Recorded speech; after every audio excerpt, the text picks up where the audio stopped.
It's very tough to bear the pain of not being able to have a baby when you have decided to get pregnant. In today's day and age, due to stress and lifestyle choices and multiple other reasons, infertility is becoming a rising problem for many couples. But don't give up, because miracles do happen. IVF technique is one such medical miracle that has helped bring happiness in many people's lives. Today we have with us Aster's Dr. Gautam Allahbadia, specialist IVF consultant, to tell us more about the causes of infertility and how to deal with it. Firstly, I want to know, why is infertility is on a rise in today's day and age? Actually, infertility is now being detected more often than previously.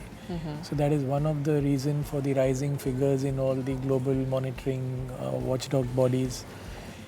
And nearly 1 in 5 couples now globally is having some problem getting pregnant. And in this region, in the GCC or in the MENA region, you have a little higher than even the global average of the incidence of infertility. And a lot of it now is being attributed to the lifestyles that people are leading, because the traditional problems of male factor, female factor, unexplained and combined are always there. But today you have a lot of common things like, you know, being obese or being underweight or having addiction for smoking or drinking. Couples are getting married and deferring childbearing till they are settling down in their jobs, or having, you know, their first priority is to buy a home here. And by the time they begin, it's a little too late. Correct. The best time to have a baby is between 25 to 30. A lot of times now we are seeing patients who are coming after 35. The woman's age is very important, and the ovarian... The biological clock is is ticking all the time. And we have, if they come after 35, it's the time after 35 when the fertility starts declining rapidly. So most of the time we don't have time for conservative treatments and, you know, telling them to try at home or going for some basic treatments. Most of the times they come to us when now we have biomarkers that tell us that the woman's ovarian reserve is running dry, and we have to go in and offer them assisted reproduction. The good part is that technology has made rapid advances, so we can have really good results. We can give results as high as 60 to 70% with assisted reproduction today. Till how long should couple wait before they go in for IVF? Actually, there is a rough rule of the thumb or unofficial rule that if the woman is less than 30, she must wait for a year, try at home with unprotected intercourse, and if she doesn't get pregnant, she must get, both the husband and wife must get themselves checked. Right. If the woman is more than 30, I feel if you try, when you're actively trying to get pregnant, whenever you start planning a baby, and if you don't get pregnant in 6 months' time today, it is better to take a good expert help and don't turn to Google. Like, I feel it's better to just take a consult, get yourself screened, and then even if you want to defer it for another 6 months, the childbearing, at least you know that you are screened. You know the facts. Yes. Today there is a trend that young girls are insisting that as soon as they get married, they go for like wellness checkup or something. They get their fertility checked as well for the husband and wife. I feel that is in today's time a very sensible thing to do. Very sensible thing to do. And so you can plan out if she has if her blood reports tell us she has a good ovarian reserve, then you can wait for some time and settle down your career and then start. So what is IVF all about? What's the process? IVF means in vitro fertilization.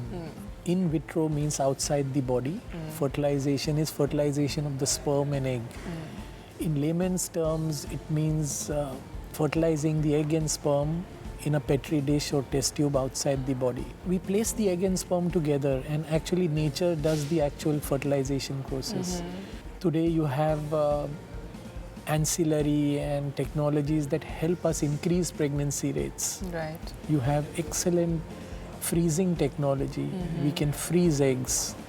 So if you freeze eggs and you want to then, wait for a couple of years to reach some goal or some job position, but you have frozen the eggs 2 years before you have started planning for a baby, so you have those young eggs.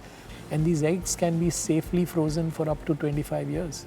Wow, really? So you can have one baby, then after 2 years come back then have some more eggs thawed and have an IVF done again and have the second baby. So they'll be actual real siblings in a way, although they are born 2-3 years apart.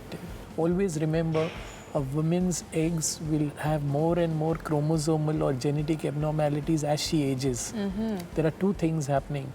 The egg quality decreases and the quantity decreases. Right. So if today you have the technology that, okay, you are 32, it's very important that you don't want a baby till you're 34.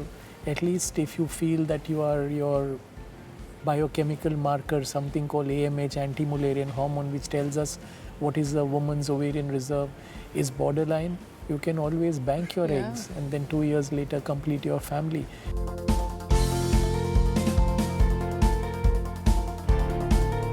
A lot of my friends have gone through the process, and it's an emotional process to go through, firstly. And secondly, physically, it's also very, very strenuous with all the hormones that is put inside the body and everything else that goes with it. And before the interview, you were talking about IVF LITE. I would really like to know more about that. IVF LITE, actually, the word was coined by me, and then I wrote a lot of peer-reviewed publications, and then we set up an international journal with a group of scientists called IVF LITE. LITE is LITE. Here, our entire thrust is minimal stimulation IVF. The first part of IVF entails for about 2 weeks, the woman is given fertility injections. And it's a large number of injections. These are hormones being pumped in. Right. Although they are short acting, for those 2 weeks, the woman has a lot of medicines in her system. The aim is to make multiple eggs. And one of the side effects of these injections is a dreaded medical complication called ovarian hyperstimulation syndrome, which can be fatal as well.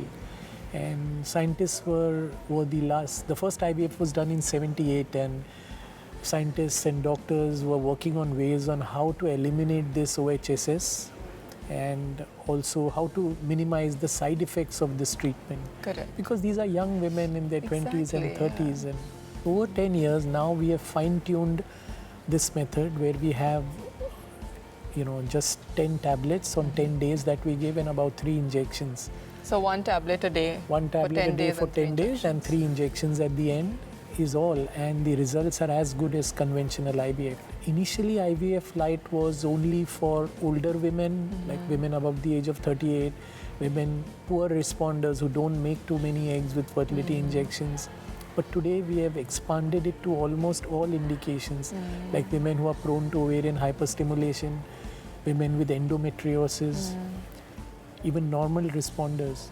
We give them tablets and injections, and we can get the eggs out, we freeze the eggs, and the next month, the main difference in IVF LITE is that here, for all patients, we freeze the eggs in the month in which they are removed from the woman's body, and the next month, we prime the uterus, we prepare the uterus, we make it more sticky to receive the embryos. Okay. And that increases the pregnancy rates to 60-70%. Interesting. So it's really a thing that we are proud at Aster to have offered this program, and we have the most experience with it. We have the most published papers, peer-reviewed, internationally published papers on this technology. And so a woman who otherwise was told you'll never have your own genetic child also has a chance now at Aster to have their own genetic children. Sure. So how many IVF procedures should couple go through if they have not been successful? When is the time to say no? Actually, initially when we were students and when we were postgraduates, there was a rough rule of the thumb. Universities abroad used to tell us if a patient is done 4 IVF procedures with you and she's not getting pregnant, there is a problem and you must not keep persisting with IVF. But today with IVF LITE, things have changed on their head. Previously, 4 IVFs meant something like maybe she has taken 200 injections pumped into her over 6 months. Today with IVF LITE, we tell them that, one cycle you take tablets, the next cycle you don't take any medicines. Come in your natural cycle where you make your own God-given egg and we will take that out. So today it is not numbers, it is even if we can do, supposing you decide I don't want any medicines, I'll say fine. If you're willing to have 6 egg pickups and we collect 6 eggs in your natural cycle, you will have your own baby. And these eggs that nature gives are generally of very good quality when you compare with the eggs produced with fertility injections. So things, IVF has really changed in the last 2-3 years. I can see that, and with all the discussion that we're having right now, I know that IVF a few years back, even 5-6 years back, was so expensive and only people from the affluent background could actually afford it. And the fact that it's reaching out to the working couple, because the issue has become so common now, is a big step towards giving hope to couples. Actually, it has, the prices have really not come down universally. It is, I think, the Aster mission of reaching healthcare to everyone that has, the management has taken a conscious decision to have, healthcare reaching its target population here. And I feel even from 3 years back to now, technology has really changed, and now we have women who were given up 3 years ago for IVF can also have their own genetic children. Yes. I think Aster has really taken a big step and a huge step towards giving hope to couples. So many couples have been blessed with babies by you, and you're doing a fantastic job. Just keep doing this. Thank you very much. Thank you Wonderful. for coming on Thank the you. show.